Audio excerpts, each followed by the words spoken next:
À Paranormal sur le vif. Un chasseur de fantômes est giflé par un fantôme. J'ai senti une main et j'ai eu très peur. Une silhouette terrifiante apparaît au-dessus d'un bébé qui dort. On voit ce qui ressemble à des cornes sur sa tête. En Californie, un homme filme un ovni extraordinaire dans le ciel nocturne. Il est très scintillant. C'est le premier mot qui m'est venu à l'esprit. Ces images montrent-elles que la matrice est défectueuse? Que se passe-t-il? Et dans quelle réalité vivons-nous vraiment? Et d'autres images paranormales qu'il faudra voir pour y croire.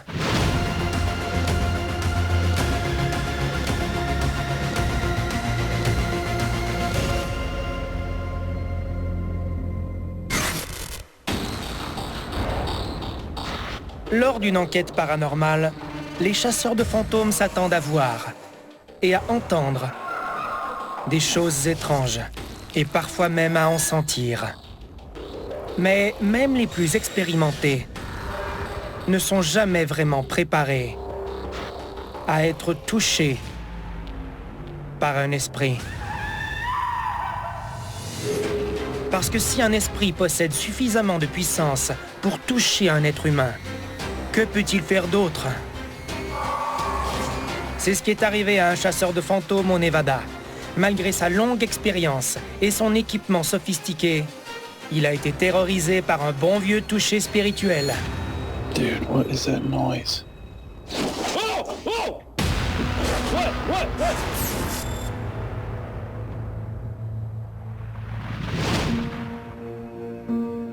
En février 2020, à Reno, au Nevada, Patrick McQuarrie et son caméraman Jason mènent une enquête dans une résidence abandonnée, au passé inquiétant. This whole house is so weird. Je m'appelle Patrick McQuarrie et j'ai filmé ces vidéos. Je savais que 12 meurtres reliés à des activités occultes avaient été commis dans cette maison. Cette histoire a mené à la rumeur selon laquelle la maison est hantée. Dude, that thing's going off like crazy. Patrick et Jason sont là pour vérifier si la rumeur est fondée. Who's in here? Ils installent des caméras dans toutes les pièces avant d'explorer la maison avec une caméra portative à vision nocturne. Et presque immédiatement, I don't know what it is about that staircase, but it just doesn't feel good. What was that? l'avez-vous vu? Regardons de nouveau au ralenti, alors qu'une silhouette sombre semble observer Patrick à travers une fenêtre, avant de disparaître rapidement. I don't think that was a shadow. Je me suis dit, oublie ça et continue.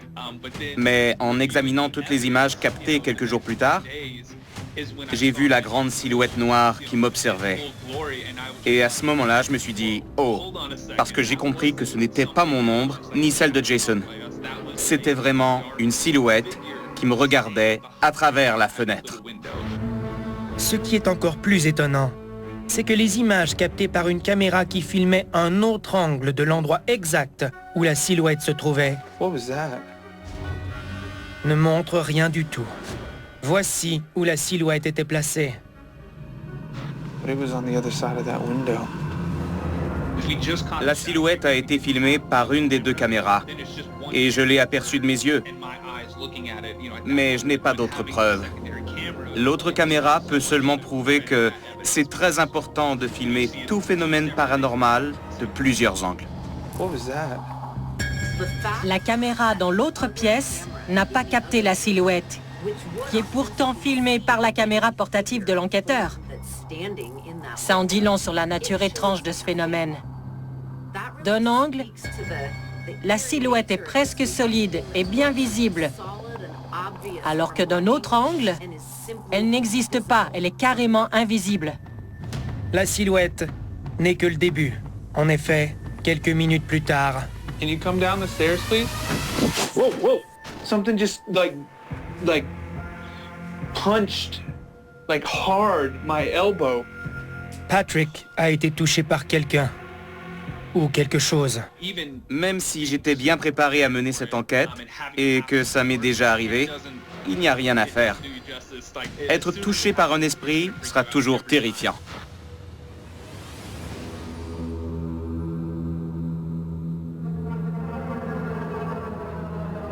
Et d'utiliser une boîte à esprit pour tenter de communiquer avec l'entité qui l'a touché. Are you ready?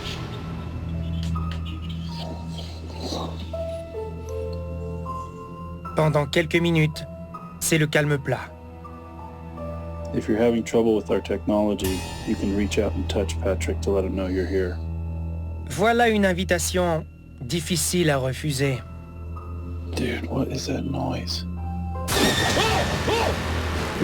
What? What? What just happened? Dude! Oh, that hurt. J'ai senti une main très froide gifler ma nuque avec une force étonnante. C'est pourquoi j'ai sursauté de cette manière. What? J'ai bien senti les doigts. J'ai senti une main et j'ai eu très peur. Quand une entité réussit à nous toucher et qu'il ne s'agit pas d'un effleurement subtil, mais bien d'un coup ou d'une gifle, ça signifie que le contact a été établi de manière irréfutable avec la présence qui se trouve sur les lieux. Dans ce cas, Jason a carrément invité l'entité à toucher Patrick pour signaler sa présence. If you're having trouble with our technology, you can reach out and touch Patrick to let him know you're here. Quelques secondes après avoir lancé l'invitation, Patrick est touché violemment et il semble avoir eu la peur de sa vie. Oh, that scared the me though. Cette fois, une autre caméra filme un phénomène remarquable au même moment. Regardez ce qui se passe lorsque Patrick est giflé sur la nuque. Il y avait un bol en acier inoxydable sur un meuble. Et au moment où j'ai été giflé, il a été projeté au sol avec une violence étonnante.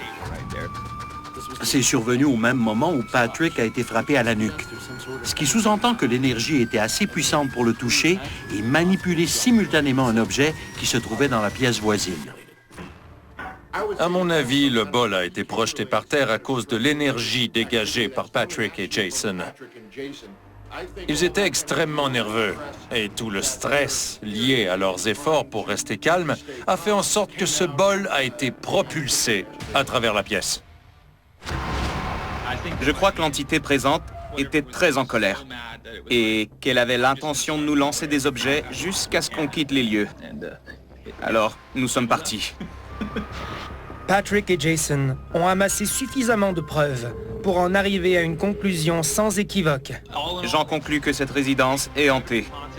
Et je conseille à tout le monde de ne pas y aller, sauf si vous êtes très expérimenté. Cette maison est la plus terrifiante que j'ai explorée. Dude, what is that noise? What?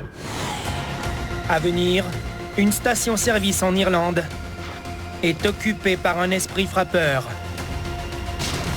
J'ai été témoin d'un accident mortel. J'aurais aimé ça crier, j'aurais aimé ça dire quelque chose. Les enquêteurs l'avaient déjà jugé coupable sans même savoir.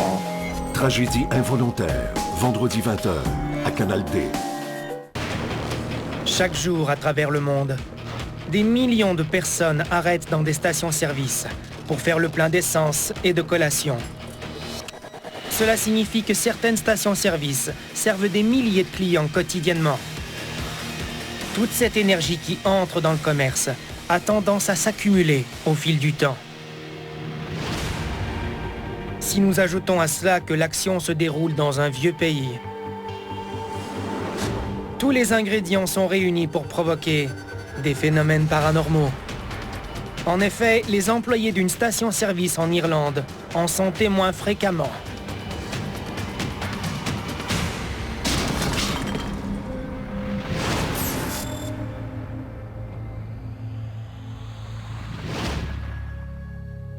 Nous sommes en septembre 2019, à Mayfield, une ville située en banlieue de Cork, en Irlande.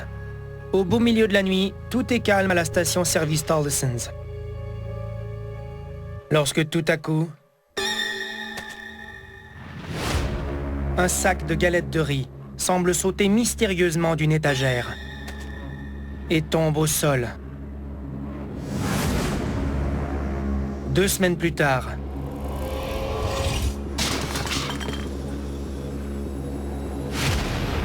un grand bol de fruits placé sur un comptoir tombe par terre et se fracasse en 1000 morceaux. Ces phénomènes ne se produisent pas seulement durant la nuit. Quelques semaines plus tard, pendant les heures d'ouverture, regardez bien l'étagère derrière les 2 garçons. L'avez-vous vu? Regardons une autre fois, en gardant l'œil sur la boîte de croustilles qui tombe au sol, sans raison.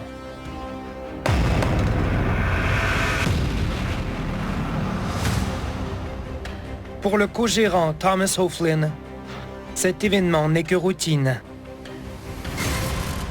Je m'appelle Thomas O'Flynn et j'ai filmé ces vidéos. Je ne peux pas expliquer ce qui se passe à l'intérieur de la station-service. Le gros bol de fruits qui a été poussé par terre pèse 4 ou 5 kilos. Alors il ne peut pas avoir bougé tout seul. Quand la boîte de croustilles est sortie de l'étagère, j'étais tout près et je l'ai vu tomber de mes propres yeux. Chaque fois, je regarde très attentivement les images captées par les caméras et je ne trouve jamais d'explication. Les objets que l'on dit inanimés devraient être inanimés, justement. Et ils ne sont pas censés bouger tout seuls parce qu'ils n'ont pas d'esprit pour prendre de telles décisions. Et pourtant, dans ces vidéos, on voit clairement des objets qui bougent et c'est très étrange. Un grand bol de fruits est projeté au sol par une force invisible. Et j'imagine qu'il est lourd. Alors une entité a forcément accumulé énormément d'énergie pour le pousser ainsi et le faire tomber par terre.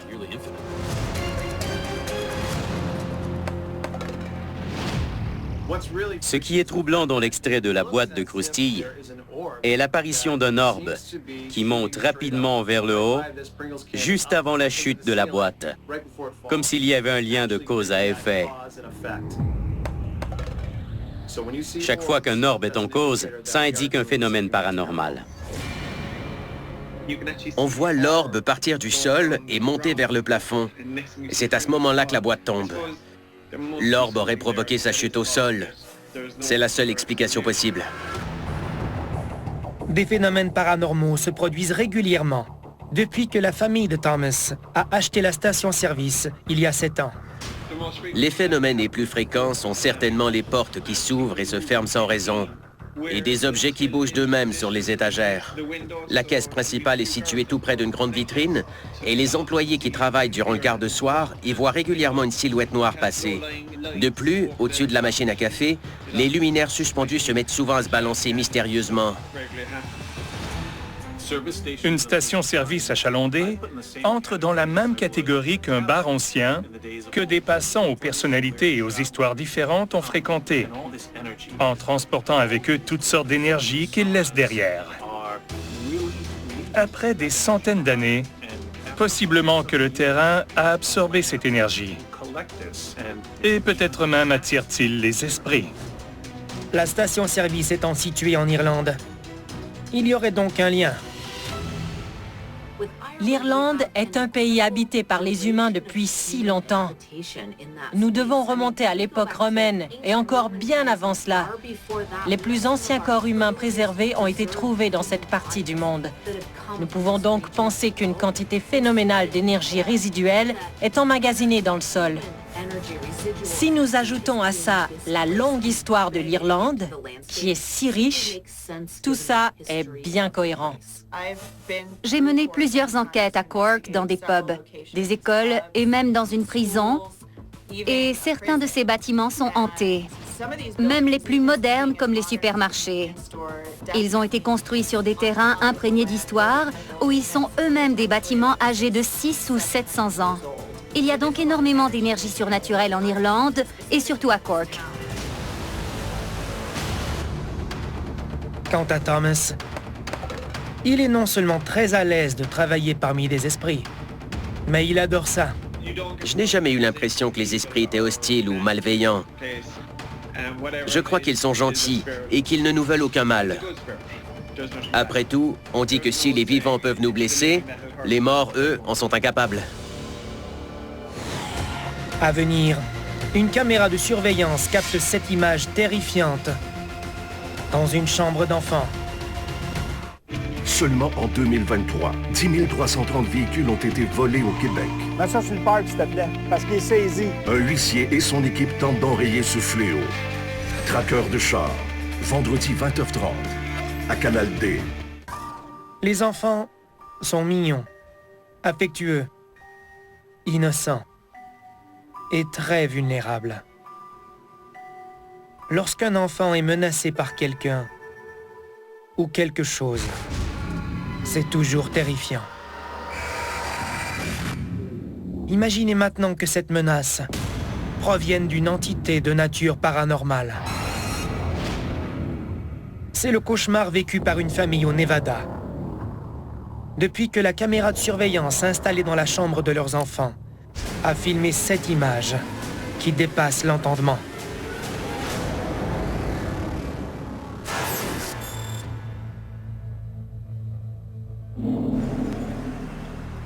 En janvier 2021, à Las Vegas, dans l'État du Nevada, Ryan McKenzie entend sa fille dire « Va-t'en » au beau milieu de la nuit à quelqu'un dans sa chambre.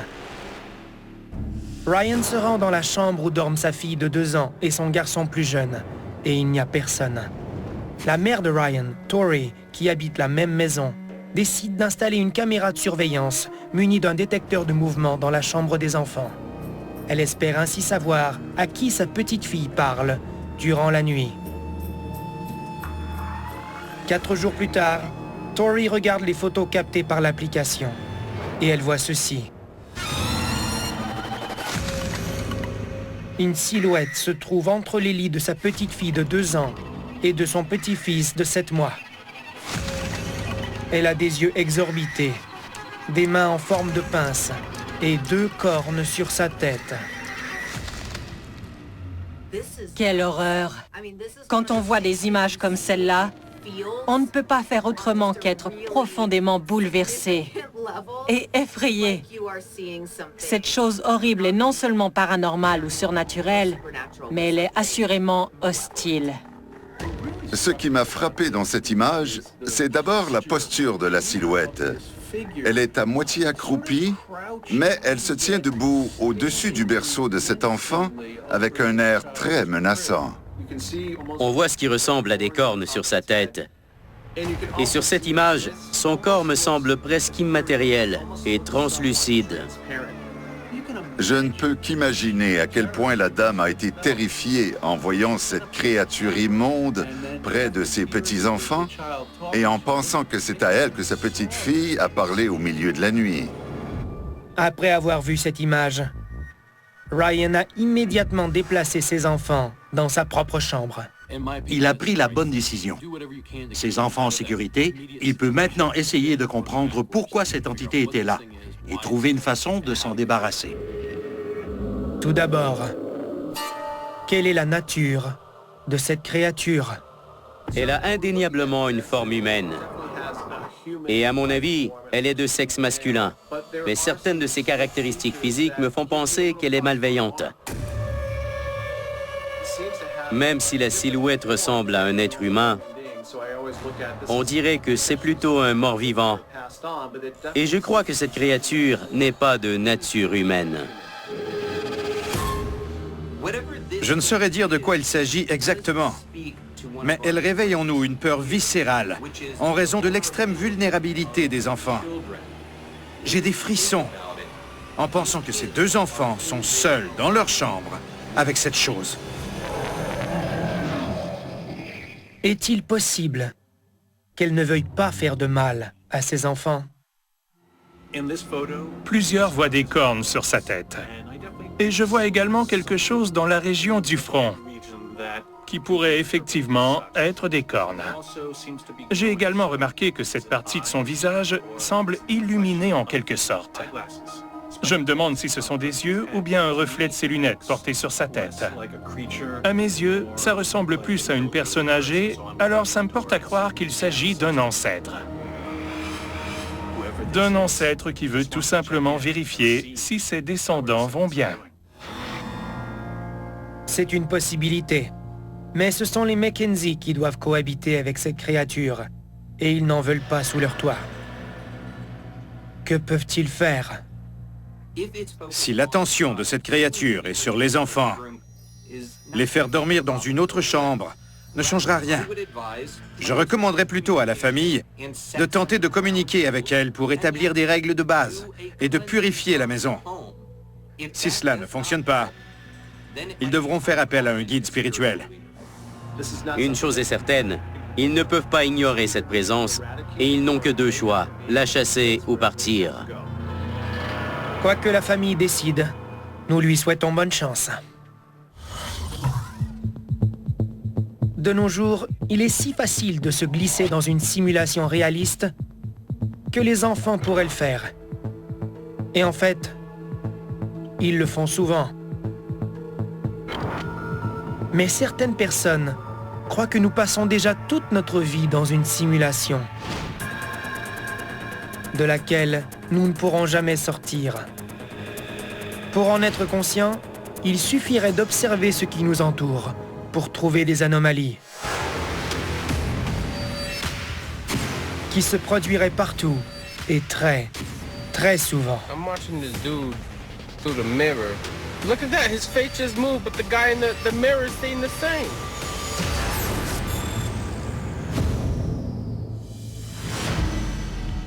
En octobre 2019, en Floride, Eric Cruz est au volant de sa voiture près d'un homme seul dans sa décapotable. Tout à coup, Eric remarque quelque chose d'étonnant et il prend son téléphone pour filmer la scène. I'm watching this dude through the mirror, right? And his face is moving, but look at that, his face just moved, but the guy in the mirror is staying the same.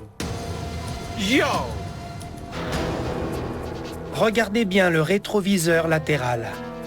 Lorsque l'homme lève la tête pour regarder devant lui, son reflet dans le miroir ne correspond pas à ses mouvements. Cette vidéo est tellement étrange que notre premier réflexe est de penser que le reflet dans le rétroviseur est celui d'un passager. Mais l'homme est seul dans sa voiture. Alors qui voyons-nous dans le miroir? La voiture est une décapotable. Alors, on est en mesure de voir tous les sièges, de constater que cet homme est seul et que le visage vu dans le rétroviseur n'est pas le sien. Voir une chose pareille en direct doit être extrêmement troublant. Plusieurs questions se posent. Que se passe-t-il? Et dans quelle réalité vivons-nous vraiment? Eric avance une théorie. Yo! The Matrix is broken. Quelques semaines plus tard, à Londres, en Angleterre, Jack Chilcott s'amuse à filmer la cuisine d'un ami lorsqu'il voit ceci. Un petit morceau de pellicule cellophane chiffonné est immobile au-dessus de la poubelle. Même s'il le filme de tous les angles, il est impossible de trouver une explication logique à ce phénomène. Cet objet anodin, un morceau de pellicule cellophane, flotte entre ciel et terre. C'est extrêmement bizarre. Et en le filmant de plusieurs angles, l'homme nous prouve hors de tout doute que ce n'est pas un trucage. En tournant autour du petit bout de pellicule cellophane, qui est extrêmement léger, l'homme provoquait des mouvements d'air qui auraient dû le faire bouger. Mais non, il reste complètement immobile. Et ce n'est pas tout. Moins d'un an plus tard, à San Diego, en Californie, Adam Schoen et sa sœur attendent leurs parents à l'extérieur d'un restaurant. lorsqu'ils aperçoivent quelque chose d'étrange au loin. Regardez la branche du palmier qui reste suspendue entre ciel et terre et qui ne bouge pas du tout. Je m'appelle Adam Shawn et j'ai filmé cette vidéo. En voyant la branche suspendue dans les airs, j'étais troublé. Je ne comprenais pas comment c'était possible, parce que rien ne la retenait. C'était comme si quelqu'un avait copié-collé une image de branche de palmier dans le ciel. La branche est vraiment suspendue entre ciel et terre, comme si en tombant du palmier, elle avait soudainement cessé d'exister et même la gravité n'a pas d'effet sur elle. Si une ficelle, même invisible, était attachée à la branche pour l'empêcher de tomber au sol, elle ne serait pas immobile comme on le voit dans ces images. Elle bougerait de droite à gauche, mais ici, elle est totalement inerte. J'ai cru à une défectuosité de la simulation, parce que la branche semblait si déplacée que ceux qui contrôlent la simulation de notre réalité ont vraisemblablement commis une erreur. Ces événements étranges sont-ils simplement aléatoires? Ou est-ce qu'Adam a raison de croire que les programmeurs de notre réalité simulée commettent parfois des erreurs? La théorie, selon laquelle notre réalité serait en fait une simulation, a gagné beaucoup de terrain au cours des dernières années. Certaines personnes y croient fermement parce qu'elle expliquerait plusieurs incohérences vues par de plus en plus de gens. À bien des égards, ça peut être considéré comme une interprétation contemporaine de thèmes religieux qui sont répétés depuis très longtemps à travers l'histoire. Même les meilleurs programmes informatiques ne sont pas parfaits. Si notre réalité est vraiment programmée, c'est normal qu'elle contienne quelques bugs. Mais si c'était une sorte de chasse au trésor, les grands concepteurs de la simulation terrestre s'amusent peut-être à insérer des défectuosités ici et là pour voir si on est attentif à notre environnement. Si c'est le cas, bravo aux concepteurs. Et sachez que oui, nous les voyons.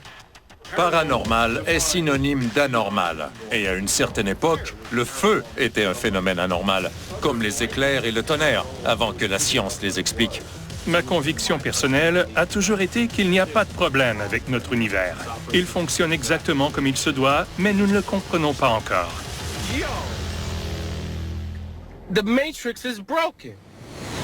À venir, en Russie, des amis s'approchent un peu trop d'un rec.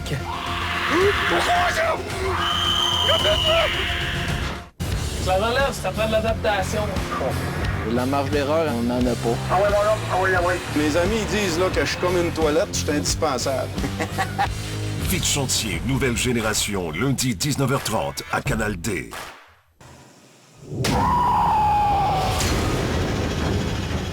Le rec est une créature monstrueuse, pâle, maigre et souvent rampante. Ses cris sont particulièrement forts et terrifiants. Même si son existence a commencé sur Internet, de plus en plus de témoignages signalés à travers le monde portent à croire que la légende est bien réelle.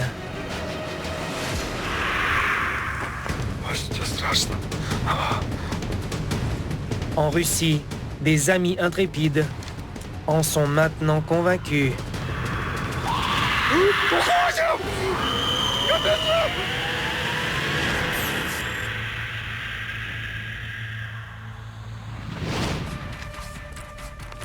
En mars 2014, en banlieue de Birobidjan, en Russie, quelques amis explorent une ancienne usine de machinerie agricole qu'ils croient être hantée.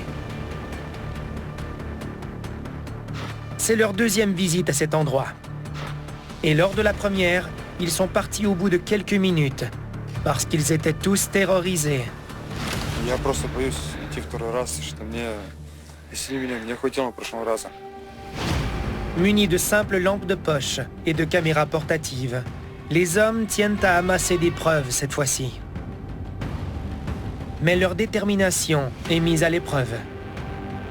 Quelques minutes après leur arrivée,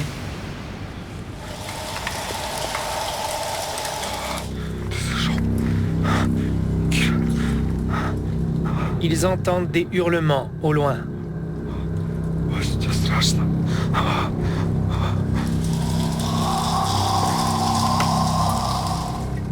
Des hurlements qui se rapprochent.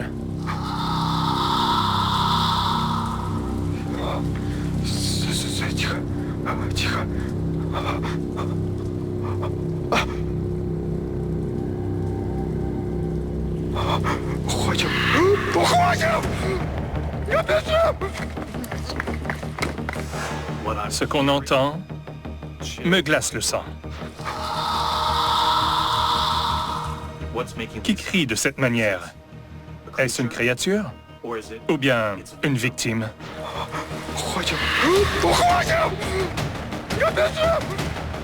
Sans même tenter d'en savoir davantage, les hommes s'enfuient à toutes jambes. Mais après avoir repris leur souffle un peu plus loin, ils s'arrêtent, plus déterminés que jamais, à filmer la créature. Ils s'en approchent. Ils savent qu'ils auront besoin d'une bonne dose de courage pour ne pas s'enfuir de nouveau. Parce que la créature se rapproche d'eux.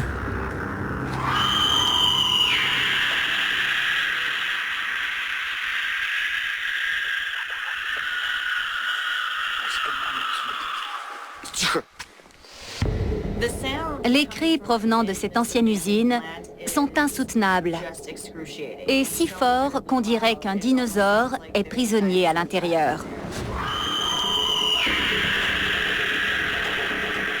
Les hurlements diaboliques durent très longtemps. Aucun être humain ne pourrait crier de cette manière. Il y a quelque chose qui ne tourne pas rond là-bas. Les hommes sont presque figés par la peur. Mais ils tiennent absolument à filmer cette créature, quelle qu'elle soit.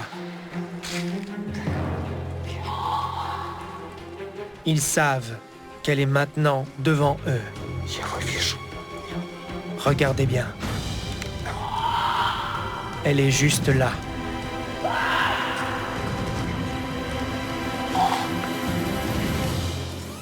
Regardons une autre fois la silhouette qui se trouve près du mur. Malgré l'obscurité, nous pouvons la voir en mouvement. Satisfaits des images captées, les hommes décident de quitter les lieux avant qu'il ne soit trop tard.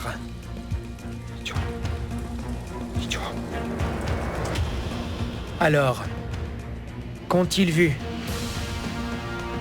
On aperçoit une créature humanoïde qui semble avoir la peau très pâle et qui se montre la tête derrière le mur. En la voyant, on comprend immédiatement que c'est elle qui hurle. Et je crois que le groupe a bien fait de partir à ce moment-là. On voit bien une tête et un bras derrière le mur de pierre. La créature est pâle et manifestement, elle veut observer discrètement ces hommes qui la pourchassent et qui sont très près d'elle à ce moment-là. Puis elle disparaît. Elle est pâle et humanoïde, ce qui me porte à croire qu'il s'agit bel et bien du Rake.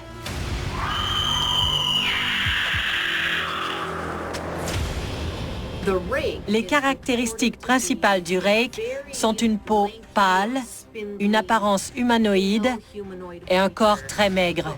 En général, les témoins mentionnent qu'il se déplace près du sol en marchant à quatre pattes ou en rampant.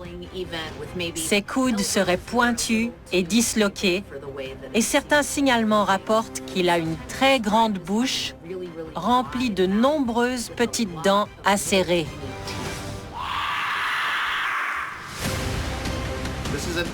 Ce n'est pas la première fois que nous voyons des images d'une créature qui ressemble au Rake dans un bâtiment abandonné.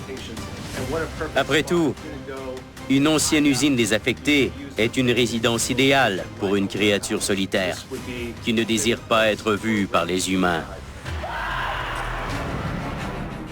Est-il possible que cette créature, quelle que soit sa nature, ait été transportée ou fabriquée à cet endroit? Ces anciennes usines avaient parfois des activités secrètes. Le gouvernement ou des gens très riches y menaient possiblement des expériences horribles sur des êtres humains. Cette créature est peut-être le résultat de ces expériences. Ils l'ont probablement abandonnée en pensant qu'elle allait mourir, mais d'une manière ou d'une autre, elle a survécu et a choisi de rester dans cet environnement qui lui est familier. On ignore comment elle est arrivée là, mais une chose est certaine, elle est terrifiante. Dans ce cas-ci, je dirais qu'il n'est pas nécessaire de voir pour croire. Il suffit d'entendre.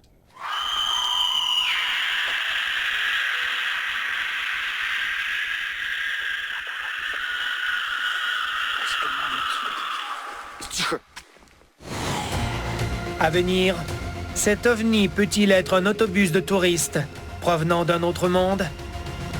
Attache ta calotte avec de la broche. On décolle! Pour moi qui mange le pire! On l'avait pas vu venir, c'est là. Un bon petit monsieur. Vous êtes en état d'arrestation? Les samedis humour, 20h, à Canal D. Même si le tourisme spatial n'est pas encore accessible à monsieur et madame tout le monde, ce n'est qu'une question de temps avant qu'il ne devienne aussi courant que les voyages en avion. Nous n'en sommes pas là, mais certains croient que des civilisations provenant d'autres planètes le font depuis longtemps. Chaque fois qu'un ovni est observé, est-il possible que des touristes extraterrestres soient à bord pour une visite autour de la Terre? En Californie, un homme croit avoir vu ce phénomène récemment. Et il a une vidéo pour le prouver.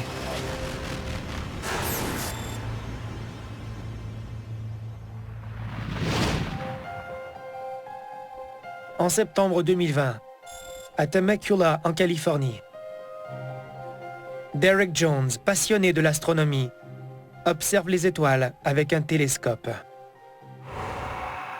Lorsque tout à coup, il voit ceci.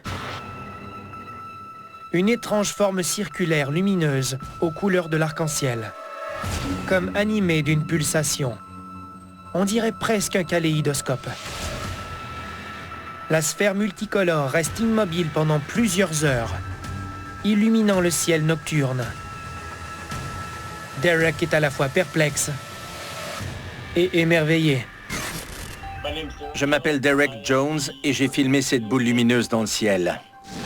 Je n'étais pas effrayé ni inquiet, au contraire, j'ai ressenti une joie immense. J'ai souvent vu des gens parler de ce type d'observation et j'enviais leur enthousiasme.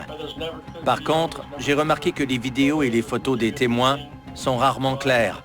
Alors je voulais capter de belles images pour ensuite les partager. Derek partage d'abord ces images fascinantes avec les membres de sa famille.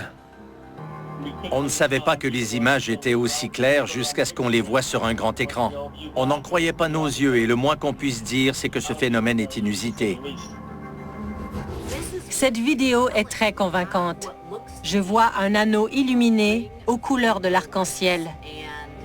À coup d'étranges pulsations, soit il se gonfle et rapetisse, soit il s'éloigne et se rapproche. Il est très scintillant. C'est le premier mot qui m'est venu à l'esprit. Il tourne en sens anti-horaire et ensuite, il tourne dans l'autre sens. Son centre est noir et je vois un seul point blanc en plein milieu. Il tente peut-être de communiquer avec nous en utilisant une source d'énergie qu'on ne connaît pas. Ce vaisseau provient-il d'une autre planète, d'une autre galaxie ou même d'un autre espace-temps? Selon Derek, toutes ces hypothèses sont plausibles. Je crois que c'est un vaisseau interstellaire rempli d'extraterrestres venus observer la Terre. Nous voyageons maintenant à bord de gros navires de croisière où nous passons 5 ou 7 jours. Ensuite, nous revenons à la maison et nous racontons nos vacances à nos amis. Peut-être que dans 500 ans ou 1000 ans, nous monterons à bord de vaisseaux qui pourront traverser des galaxies, visiter la Terre à des années-lumière ou faire le tour du monde à plusieurs reprises. Ensuite, nous reviendrons à la maison et nous raconterons nos aventures à nos amis. Je crois à l'existence des vaisseaux extraterrestres et interstellaires, alors je pense exactement comme lui. Je crois également qu'un jour, on trouvera une façon d'emmagasiner de nouvelles formes d'énergie qui vont nous permettre de visiter les autres planètes de notre système solaire et peut-être même d'autres galaxies lointaines.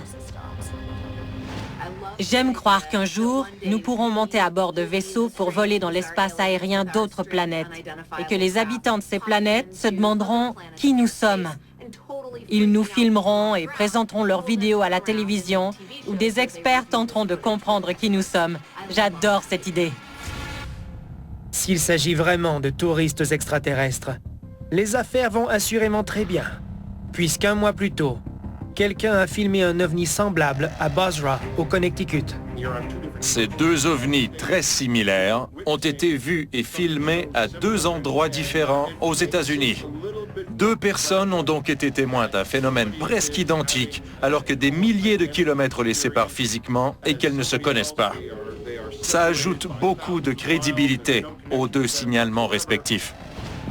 Quoi qu'il en soit, Derek croit que nous verrons ce type d'ovni de plus en plus souvent. Nous ne sommes pas les seuls habitants de l'univers. Et ces signalements d'ovnis de plus en plus fréquents le prouvent hors de tout doute. Je crois que dans un avenir rapproché, nous en apprendrons beaucoup plus à ce sujet. Que faire si vous êtes témoin de phénomènes paranormaux? Voici quelques conseils pour les filmer. The Matrix is broken. Attendez-vous à l'inattendu. What just happened? Affrontez vos plus grandes peurs. Regardez attentivement toutes les images captées par vos caméras de surveillance.